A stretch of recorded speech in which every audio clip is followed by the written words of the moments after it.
Model monitoring is an essential activity for closely tracking the performance of your models in production. Unfortunately, model monitoring can be a manual and time-consuming exercise. In this video, we show you how to streamline quarterly model monitoring as part of a dedicated workflow.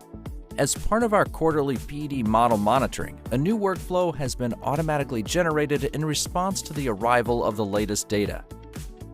Meanwhile, a model developer has received an email notification confirming the arrival of the latest data and inviting them to initiate the model monitoring process. As the model developer accesses the monitoring workflow, we can see that the initial task involves extracting the monitoring results. The developer can now trigger a new execution of the monitoring script by choosing different parameterization. For example, they could decide to change the threshold for triggering a finding based on the AUC to 0.7. You can now trigger the execution of the monitoring script in the testing platform. After completing the execution of the monitoring script within the testing platform, the developer can now preview the results. The most recent session can be previewed. As they do so, they immediately gain access to the HTML report in the testing platform, which includes the latest AUC values for consultation. We can already see that the AUC value for the latest run was below the 0.7 threshold, and this will automatically generate a finding that can be reviewed.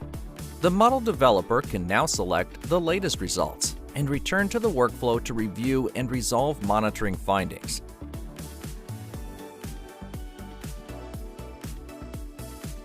As we proceed to the second step in the workflow, the process has already automatically generated a finding related to the AUC falling below the threshold of 0.7. The developer has the option to open the finding for a more detailed view. In doing so, we can observe that a finding with medium severity was raised, indicating a monitoring issue. And upon reviewing the description, it becomes evident that the issue is indeed related to the AUC falling below the 0.7 threshold. We can also observe that the finding has been assigned to the responsible user. The model developer now has the capability to devise an action plan for addressing this finding. In the action plan, a title, description, attachment, and priority can be provided. The task can then be assigned to a different model developer, and other stakeholders and reviewers can be added for information.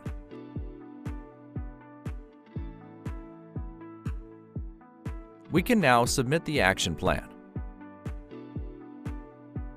Upon returning to the workflow overview, the model developer can request a model validator to review the proposed action plan.